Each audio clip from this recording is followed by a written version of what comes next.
दोस्तों, जो लोग सफलता पाना चाहते हैं उन्हें अंतिम पल तक हिम्मत नहीं हारना चाहिए। जिस पल हम हार मान लेते हैं ठीक उसी समय हम असफल हो जाते हैं। ये बात एक लोक कथा से समझ सकते हैं। कथा के अनुसार पुराने समय में एक राजा युद्ध में हार गया था। उसके सभी सैनिक मारे जा चुके थे। राजा किसी तरह अपनी जान बचाकर जंगल में भाग गया। सैनिक उसका पीछा कर रहे थे। वो बचने के लिए एक गुफा में छिप गया। सैनिक राजा को जंगल में खोजते खोजते उस गुफा तक पहुंच गए। गुफा के अंदर राजा को ढूंढा, लेकिन सैनिक उसे ढूंढ नहीं सके।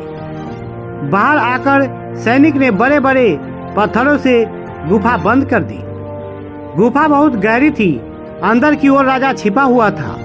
वह काफी थका हुआ था।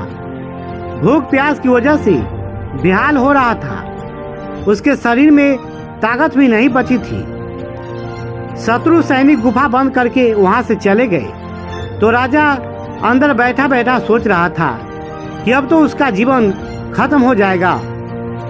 वह गुफा से कभी बाहर नहीं निकल पाएगा। राजा निराश हो चुका था। तभी उसे माँ की एक बात याद आई। उसकी माँ कहती थी कि कुछ तो कर, यूं ही मत मर। ये बात याद आते ही राजा में फिर से ऊर्जा आ गई। उसने सोचा कि कोशिश किए बिना हार नहीं मानना चाहिए। राजा गुफा के द्वार से पत्थरों को हटाने का काम शुरू कर दिया। कड़ी मेहनत के बाद राजा ने बड़े बड़े पत्थर खिसका दिए। किसी तरह राजा ने बाहर निकलने की थोड़ी सी जगह बना ली थी। राजा गुफा से बाहर निकला और अपने मित्र राजा के पास पहुंच गया।